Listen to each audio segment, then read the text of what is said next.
Have you ever convinced yourself that you were simply too old to be loved again? That's exactly what a quiet 45-year-old schoolteacher believed until a young woman in the very village where he taught looked into his eyes and gently said everything he thought was impossible was still waiting for him. This is a heartwarming story about second chances, quiet love, and the courage to believe happiness can arrive when you least expect it. If stories like this touch your heart, please subscribe to the channel and join us for more inspiring journeys. Cold September sunlight spilled across the rolling hills surrounding Willow Creek, while a gentle breeze carried the scent of pine through the quiet valley. In the autumn of 1891, Thomas Miller arrived in the small Montana village with little more than 2 worn leather suitcases, a box of books, and a life he no longer expected to change. At 45, Thomas was taller than most men in town, broad-shouldered from years of chopping wood and repairing country schoolhouses himself. Thick dark brown hair had already surrendered to streaks of silver around his temples, while a neatly trimmed beard softened the strong lines of his weathered face. Calm, gray-blue eyes revealed a patient man who listened more than he spoke. His students would later discover that he never raised his voice. Yet somehow the room always grew quiet when he began to speak. Years earlier, illness had taken his wife Elizabeth after a long and painful struggle.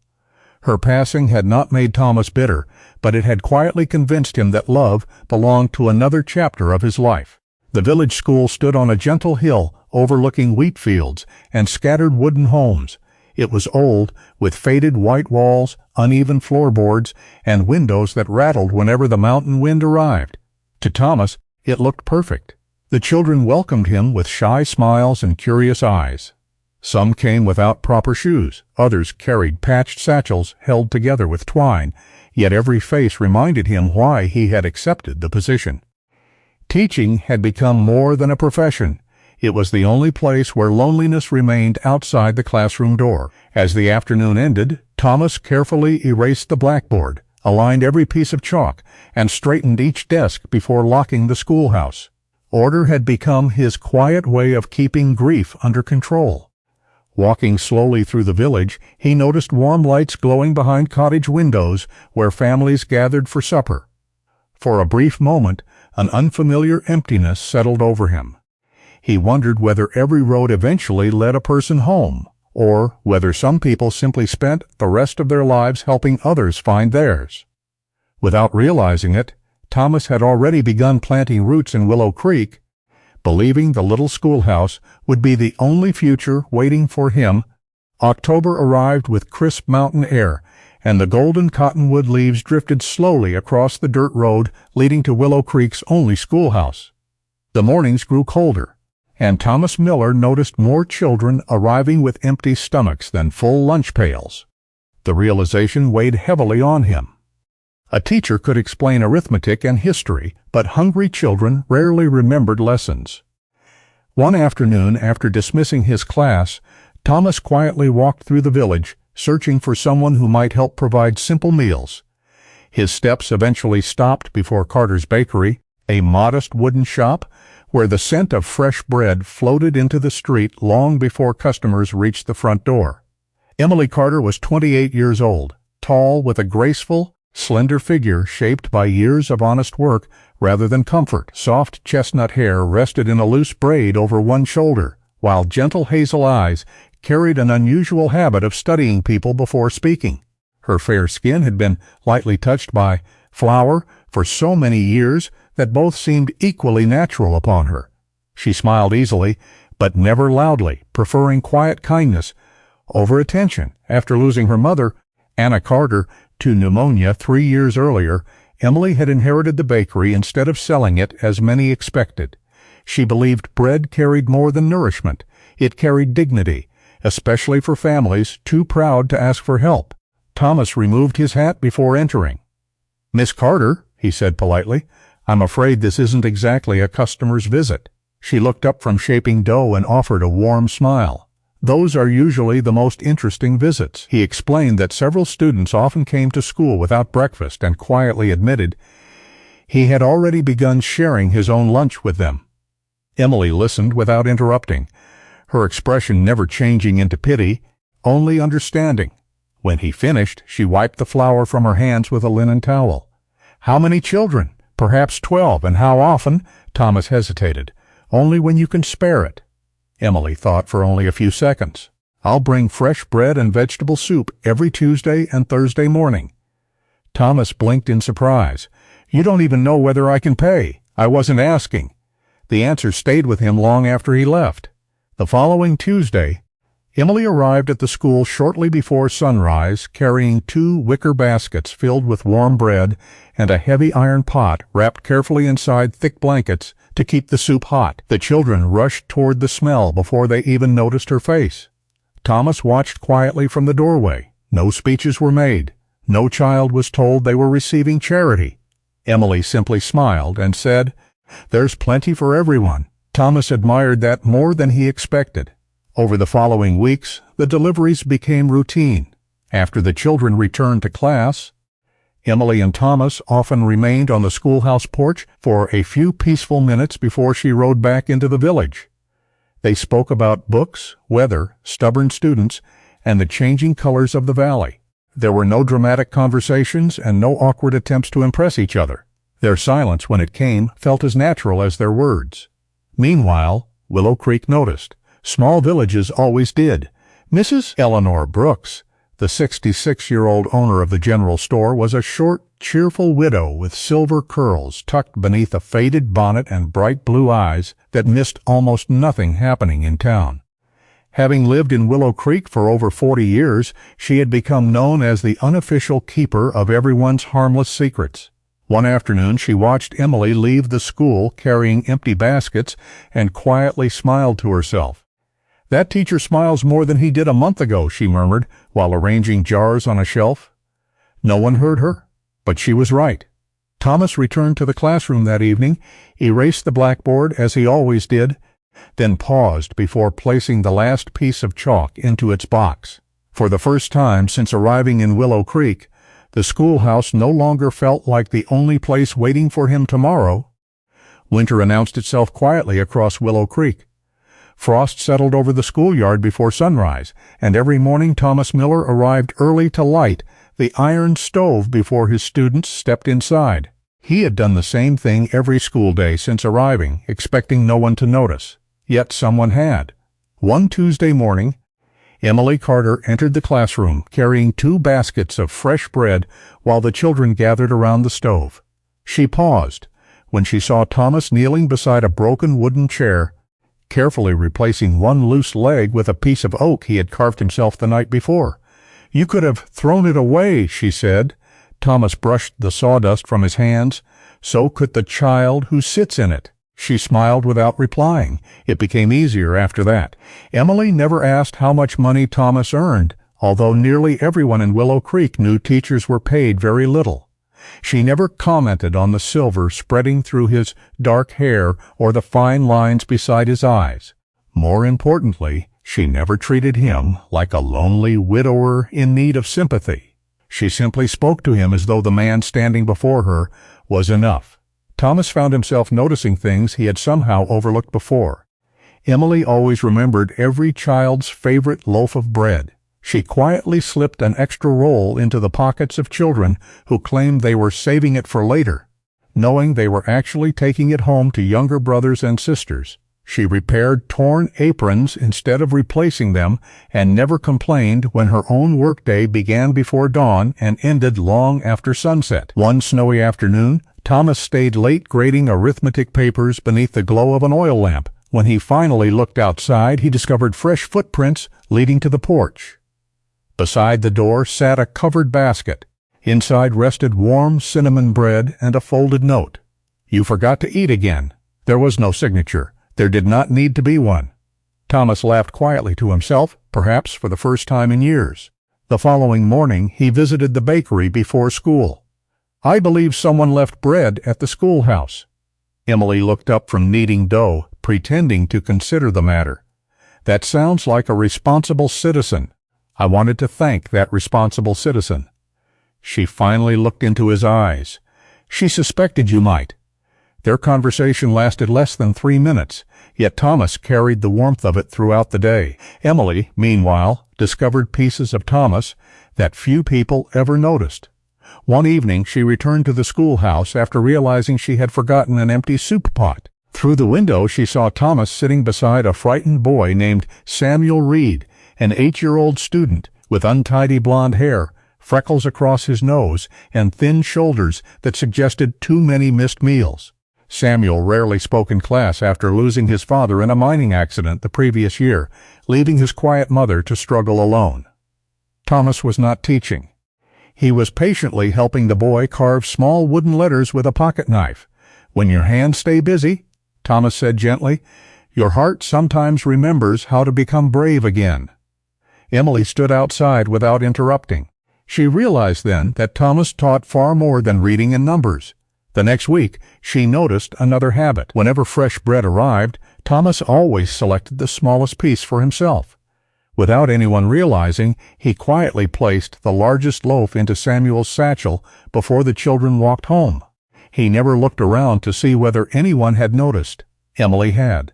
As December approached, their conversations no longer required questions. Sometimes they simply stood outside the schoolhouse, watching snow gather across the empty fields. The silence between them felt comfortable rather than uncertain. Thomas often wondered why speaking with Emily felt easier than speaking with anyone else. Emily already knew the answer. She admired the man who measured his worth by the children he served rather than the years he had lived. And for the first time since Elizabeth's passing, Thomas found himself looking toward tomorrow with quiet anticipation instead of quiet acceptance. By the middle of December, fresh snow covered every rooftop in Willow Creek, softening the village beneath a blanket of white, while quiet whispers traveled much farther than footsteps ever could. People had begun talking, not because Thomas Miller or Emily Carter had done anything improper, but because small towns rarely ignored kindness when it lasted long enough to resemble affection. Thomas heard the rumors first at the general store. Conversations became strangely quiet whenever he entered. Friendly smiles remained, yet he noticed neighbors exchanging knowing glances. He answered every greeting politely, purchased his lamp oil and chalk, then walked back toward the schoolhouse with an unfamiliar heaviness resting across his shoulders. Emily heard the whispers a few days later. She simply continued serving bread to every customer with the same gentle smile. Not everyone accepted her silence. William Harris owned the largest mercantile in Willow Creek. 36 years old, he was tall, well-dressed, and clean-shaven, with neatly combed black hair and sharp green eyes that rarely revealed warmth. Success had arrived early after his father's business passed into his hands, and over time he had mistaken wealth for influence. He was courteous whenever people agreed with him, yet quietly resentful whenever they did not. Nearly a year earlier, he had asked Emily to marry him. She had declined with kindness, explaining that respect was not the same as love. William had accepted her answer publicly, but privately his pride had never recovered. One afternoon, he stepped into the bakery while Emily wrapped 2 loaves for an elderly customer. "I hear you've been spending a great deal of time at the school." Emily finished tying the string before answering. "The children enjoy warm bread." "I'm not talking about the children." She met his eyes calmly. "I know." William forced a smile that never reached his face. "A woman your age deserves a future, Emily. A teacher with gray in his beard isn't much of one." Emily's voice remained perfectly steady. "The future isn't measured by the color of someone's hair." William had no reply. He left carrying only his wounded pride. Unfortunately, words traveled faster than wagons. Thomas learned about the conversation from Mrs. Eleanor Brooks 2 days later. She repeated it reluctantly, hoping honesty would prevent greater misunderstanding. Thomas thanked her, yet every sentence echoed inside him throughout the evening. That night he remained alone in the classroom long after darkness settled outside. He stared at Elizabeth's wedding band, which still rested inside a small wooden box in his desk. For years he had believed grief was something to carry quietly. Now another fear stood beside it. What if caring for Emily meant asking her to surrender possibilities she deserved? Over the following week he unconsciously created distance. Their conversations became shorter. He found reasons to remain inside after the children finished eating. Emily noticed immediately. She understood people.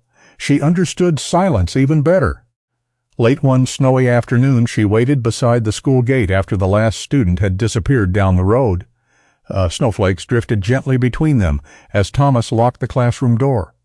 "We haven't talked much lately," she said softly. "I've been busy." "No." The single word stopped him. "You've been afraid." Thomas lowered his eyes toward the snow. "I don't want people saying your life became smaller because of me." Emily stepped closer until only a few feet separated them. "Thomas!" He took a slow breath. "You're 28. I'm 45. I've buried my wife. I've lived with loneliness long enough that it feels ordinary. You deserve someone younger, someone who hasn't already lived half his life." The wind carried his words away almost as soon as he spoke them. Emily looked at him with quiet certainty. "You've decided what's best for me without asking what I want." Thomas remained silent. "I don't need a younger man," she continued. "I need an honest one. I don't admire you because you've never suffered. I admire you because suffering never made you stop being kind." Her eyes never left his. "When children are hungry, you feed them before yourself.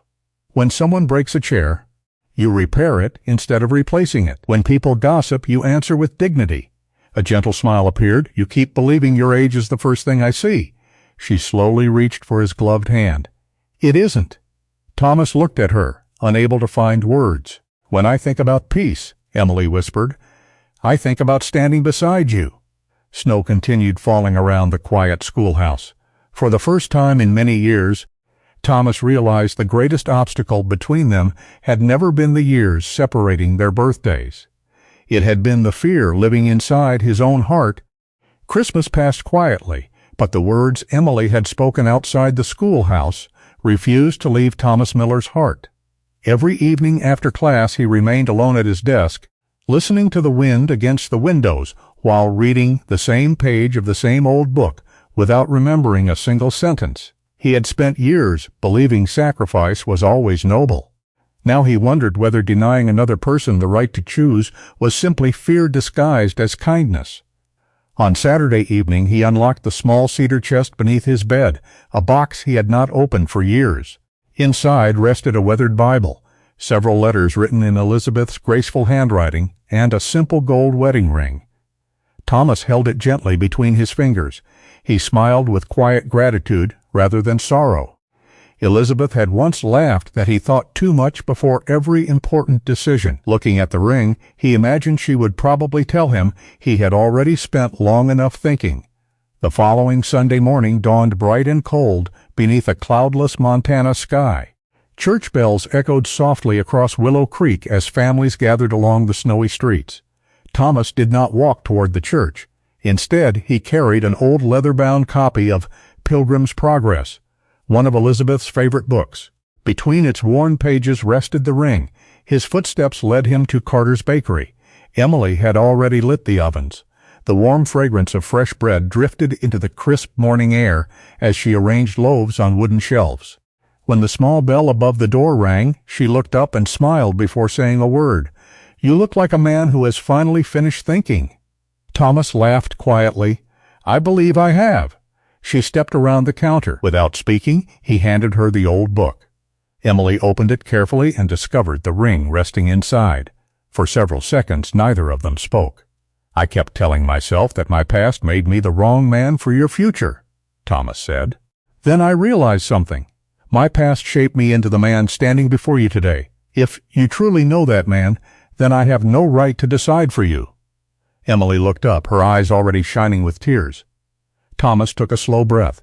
"Emily Carter, I cannot promise a life without hardship. I cannot promise many decades together. I can only promise honesty, faithfulness, and every ordinary day I am given. If you will have me, I would be honored to spend those days as your husband." Emily closed the book against her heart. "I decided long before you did," she whispered. "Is that a yes?" She laughed softly through her tears. "It has always been yes." 3 weeks later, the little white church at Willow Creek welcomed nearly every family in the village. The children from Thomas's classroom stood proudly near the front, each carrying a small bundle of winter pine gathered from the hills. Even William Harris attended quietly. Before leaving, he shook Thomas's hand with sincere respect, finally accepting the choice Emily had made. When spring arrived, the changes reached far beyond a wedding. Emily began baking fresh bread every Friday morning for the students. The aroma drifted through the schoolhouse before lessons began, filling every corner with warmth. Thomas built long wooden shelves along one wall where Emily placed books she purchased whenever traveling merchants passed through the valley.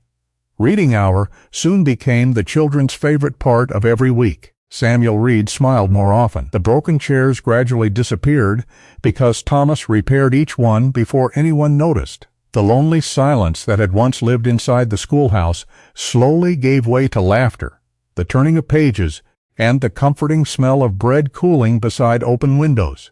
Years later, visitors passing through Willow Creek often asked why the village children loved school so deeply. No one mentioned test scores or strict discipline. People simply pointed toward the little building on the hill where a patient teacher and a kind baker had quietly built something greater than a classroom. Thomas once believed spring had passed him by forever.